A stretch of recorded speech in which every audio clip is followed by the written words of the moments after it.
Hey, everybody. I am at a secure, undisclosed location because I'm down visiting my parents in Tampa, and their house is a big modernist hollow box, and it's really echoey in there. So I'm joining you from the RV, which is a slightly odd choice, but the acoustics in here are really actually very good. Um, Look, I wanted to pop on quickly to talk about what is happening right now, not only with this absolutely batshit insane executive order on mail in voting, which is going to absolutely kick the Republicans right in the junk. It is going to bite them on the ass so hard because you're trying to make the DHS and the Postal Service become a weird election police and decide which voters are okay and which voters aren't for mail in. Here's the amazing thing about that executive order. First off, it's crazy. It's like a Stephen Miller spank bank fantasy weird idea that it's like this Rube Goldberg machine Stephen Miller wants to build to stop people from early voting. Because lunatics around them have convinced them that early voting or mail voting is somehow bad. Guys, when I was a Republican political consultant for 30 years, the secret sauce from the 1980s, late 80s, until right now for Republicans was that we used big data and we used targeting and we started hitting people with messages and mail and phones and ads well in advance so that we could then send them a mail-in ballot. Hey, will you vote now? We used to bank those votes. Nothing illegal about it, nothing wrong with it. Democrats caught up. They started using the tech too, which is why the GOP is now freaked out about it. This entire thing on the mail-in ballot executive order is because Trump is petrified about the polling. And a lot of Republican consultants are also petrified about this polling. It's bad. It's not just bad, it's spectacularly, horribly awful in every way. It is so bad that Donald Trump is now nosing into the 20s. We're not far. We are very close to his polling being in the 20s. Now, Joe Biden had some terrible polling, but not very frequently in the 20s. But look, this executive order on mail-in ballots is constitutionally and facially flawed in so many ways. Okay, it's got like 100 different ways you can attack it if you're a good lawyer. And guys like Mark Elias, this is like the bat signal for those guys. They're going to go in there. They're going to pound this thing. They're going to beat this thing to shit. They're going to pound it so hard that Lindsey Graham's going to get aroused by it. Okay, this is going to go down in flames because it is just constitutionally broken. The Constitution, which I was told when I was in the Republican world, I was told that states' rights were very important. This is a huge abrogation of states' rights. But leave that aside for a second. Let that go for a minute. You're putting DHS and the Postal Service in charge of picking whose ballots get mailed or delivered.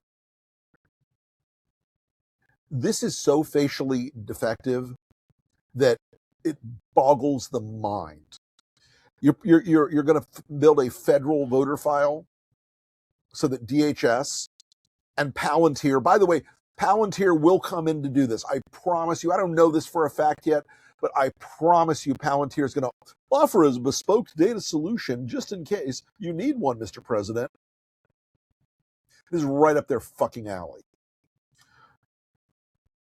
But the problem for the Republicans, they just like the Texas dummy mander, they didn't figure this out.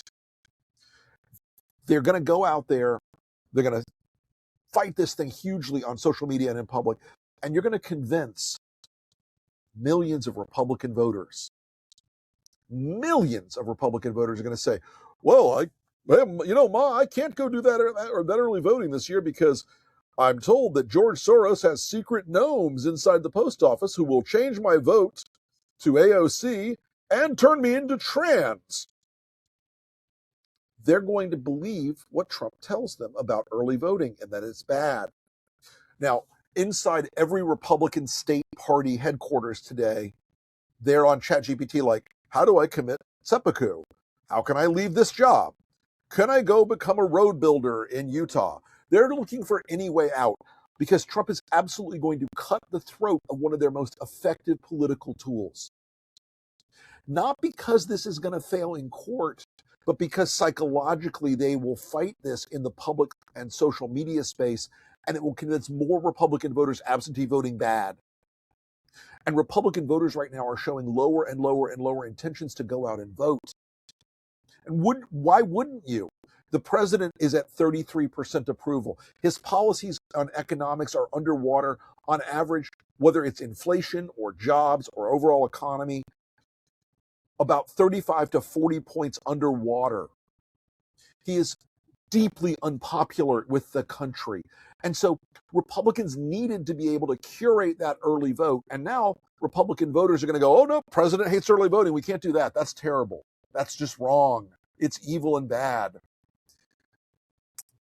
Chef's kiss, Donnie. As I said in the article I wrote this morning, in the words of the great poet, sage, and philosopher DJ Khaled, congratulations, you played yourself. All right, the second thing I want to talk to you about is this appearance at the Supreme Court today. Now, look, it's nothing illegal, but it is inappropriate. Donald Trump and Pam Bondi showing up at the Supreme Court to try to put their thumb on the scale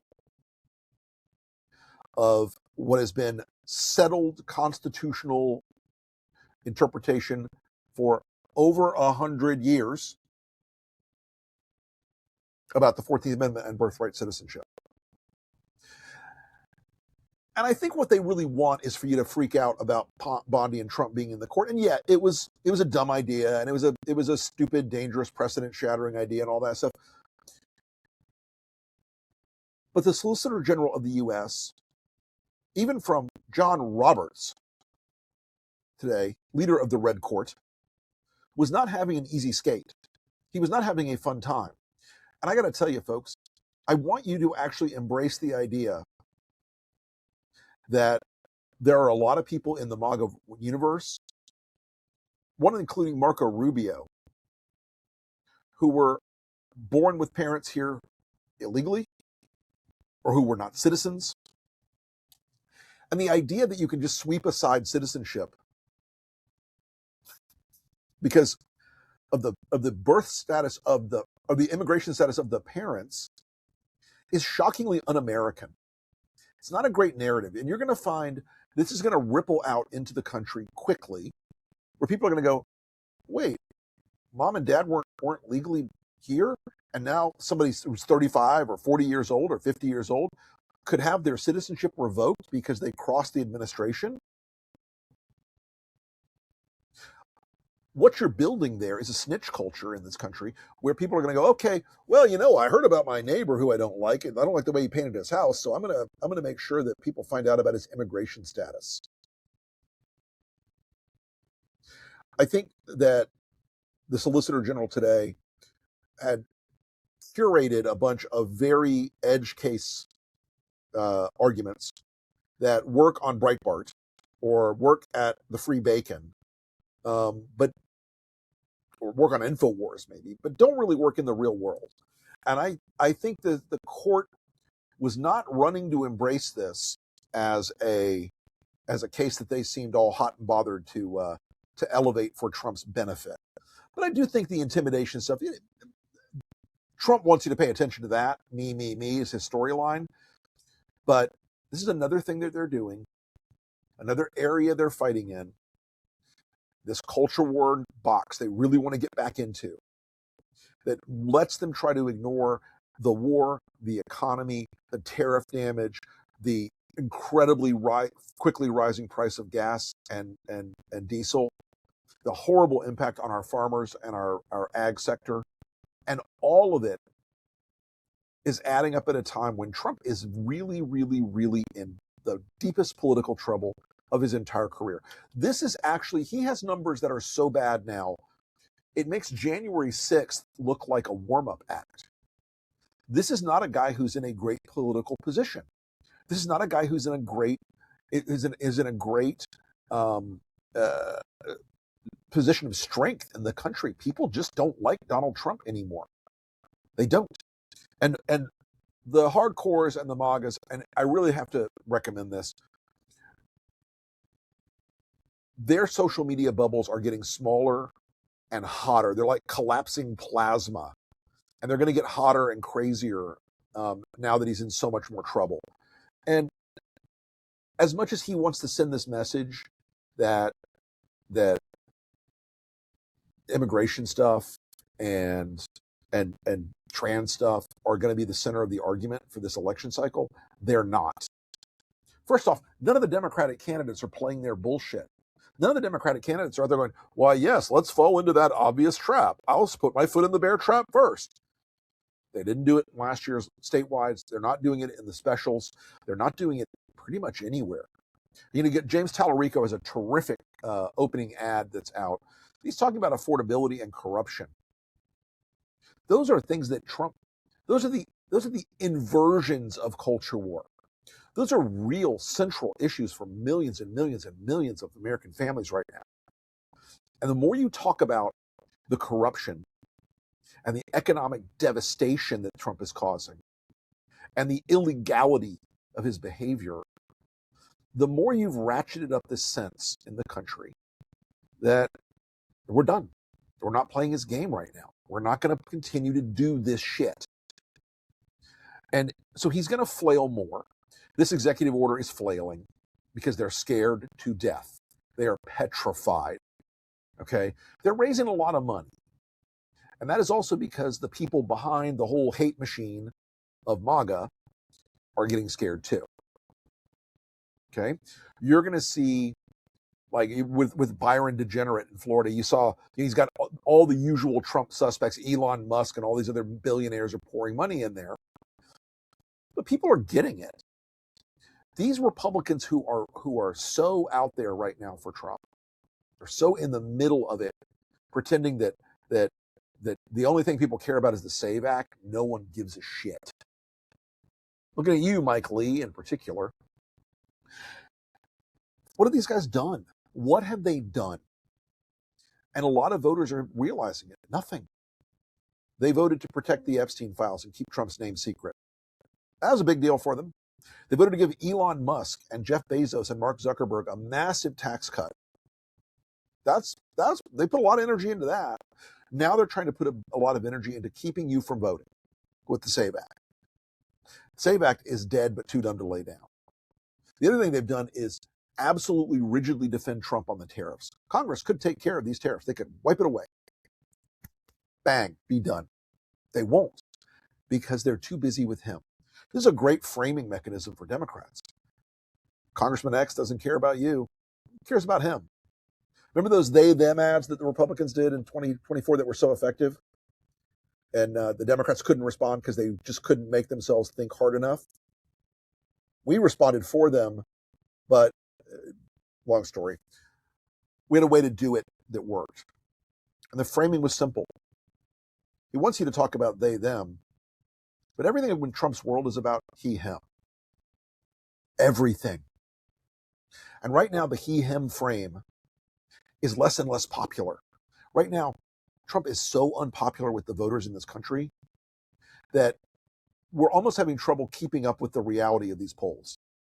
Trump went from having a real entree with young voters, 18 to 30s, in 2024, to right now, where young voters, he has a 20% approval with 18 to 30s. 20%. The dead Ayatollah has higher approval ratings with 18 to 30s than Donald Trump. So this frame of crazy you're seeing this week is going to, or today, excuse me, not this week, all the time. The frame of crazy you're going to see tonight is Trump is going to do a live from the White House press event where he's going to scream at NATO and threaten to quit NATO. Now, can he make our relationship with NATO any shittier? It's hard to say how, because he's Vladimir Putin's sniveling bitch and always has been. But he's going to try. He's going to try to generate a big wave of distraction by saying, I'm leaving NATO. Well, A, the Senate ratifies treaties, Donnie, and you leaving it is also forbidden under the 2023 NDAA. Oops. You got to get 2/3 congressional approval to make a treaty like this go away. It doesn't sunset like things like the ABM treaty did. So he's going to do that tonight. That's one more distraction card right now. All of this that you're seeing right now is a desperate, desperate man and a desperate administration. They are freaked the hell out, guys. These are not happy people. The vote by mail thing, no matter what happens in the courts, it's now going to damage them with their own voters. It makes the Texas dummy mander look like an act of staggering political genius. Okay? The birthright citizenship case is also going to blow back on them. They don't understand the propositional nature of America. They don't understand that this country is a gift to people. It's not a lottery ticket where if you're a white dude, you get it automatically. It's a gift. It's propositional. And the 14th Amendment for over 100 years has recognized this. Dred Scott was bad. Okay? It was bad. It was among the single worst, arguably the worst decision in the Supreme Court's history. I don't think they're eager to go back to a new version of Dred Scott. Leaving NATO is, again, one of these things that is fundamentally a distraction. You know what? Donald Trump's going to die soon, inshallah, right? May the Big Mac do its work. And by the way, I'll get in trouble for this, and I'll get canceled for this, and the Republicans will write angry articles on Breitbart and the pay to play, literally the Daily Caller. You can literally pay them to write stories. So corrupt. Long story short, they're going to write stories saying, "Oh, Wilson called on for Trump's death." I'm not calling for his death. I just hope that the actuarial tables and nature take their course sooner than later. I would like to be liberated of the curse of Donald Trump in this nation and this world, as I'm sure many of you would as well. He is at a breaking point right now. He's at a fragile point. If his numbers go into the 20s, we then start to see not only the House races go into the 40 race window, not the 25 race window. Okay? We see the Senate become much more problematic for the Republicans. We're already looking at Maine and Alaska, and if you're the Republicans, you better pull off some miracles in those two states right now, and North Carolina, those three states, because those numbers are diverging more and more by the day, and the Republicans' numbers are tightly linked to Trump. You're seeing Democrats running fantastic, spot-on campaigns, and I want to talk about two of them really quickly. One, Tallarico in Texas is running a pitch-perfect Texas campaign. Like I said, he's talking about affordability and corruption. Those things are the brand descriptor increasingly for voters who look at Ken Paxton, who is going to be the Republican nominee, who is a freaking criminal, who was only saved because a couple of his billionaire oil and gas dude friends quite literally bought the Senate leadership. They wrote millions of dollars of checks to change the vector of the Ken Paxton impeachment. You want Ken Paxton as your nominee, Democrats. There's no world in which you don't want that. It's phenomenal. He's insane. He's corrupt. He has got a wandering dick. The whole thing just rolls together into a beautiful oppo package. Secondly, Cooper in North Carolina running a brilliant campaign, and it's showing, okay? It's really showing. Third, I want to talk about Florida for a second, because you saw those two races last week that have scared the shit out of Republicans in the great state of Florida. Do they have all the money in the universe? You bet they do. Do they have a political organization that's second to none? You bet they do. Is Byron Donalds the inevitable governor of Florida? Absolutely not. I'll tell you why. First off, the oppo has just begun to drop on Byron Donalds, and it is great. It's It's Kristi Noem's husband level great. I'm not saying Byron's a drag queen, because he's not to my knowledge, but he's degenerate, and you're going to hear the word cuck chair, and you're going to hear about Byron Donalds at levels you do not yet imagine. But secondly to that, he's so linked to Trump that as Trump's brand goes down, he becomes more in danger. And remember, the Republican primary is late in Florida, very, very, very, very late in the season. So he has to like toe the line with Donald Trump, or Trump will get pissed and go, I thought Byron was a friend, but now I like Jay Collins, or perhaps one of the other weirdos, right? There are a couple other goons in that race, right? But the third thing about Florida that's really important about that race is that David Jolly is running the single best Democratic statewide campaign I've ever seen since Bob Graham. Okay, that's a long time ago. That's very far in the past. God love Bob. But David's out there doing the work. I think Democrats should follow him because he's out there talking to groups every day. He's going and knocking on doors, red parts of the state, blue parts of the state, purple parts of the state. And that ability and willingness to do that work is really important. It's a great lesson for Democrats. I also want to talk about why the congressional situation in Florida is getting very shaky for a bunch of these other races. Again, Republicans can't talk about anything real. They can't talk about anything that voters care about. They have to stay in the Trump bubble. They have to sit in that bubble all the time. You got Anna Paulina Luna in a R+5 seat, which in an ordinary year, that's pretty good seat. This year, that ain't it. She's got a terrific woman running against her who is a former general, knows her business, squared away, and none of it. Luna is out talking about peace with Russia. She's got the Russian parliament, the Duma leaders in Congress wandering around with them. She cares about Trump and this big picture MAGA fantasy world. That race is in trouble. 27 in South Florida, Salazar, in trouble. I guess it would be, since Trump's taking all the Cubans and Venezuelans off of TPS and deporting them. Good job, Donald. But look, Trump is in, again, a fragile bubble. He sees good Democratic candidates running good campaigns and doesn't have a counteraction to them. Doesn't have a countermeasure. There's no simple culture war trick or trap to turn this around. This is a really good spot. Democrats should be very happy with the spot Trump is in mentally. He's flailing. He's freaking out. He knows how unpopular and hated he is. His necromancer's claw and his staggering around and his slurring speech is telling everybody this ain't the guy. The war is a political and military and strategic disaster for Trump. Do we taco? Do we not taco? Do we invade? Do we not invade? Do we leave? Do we stay? Do we leave? Do we stay?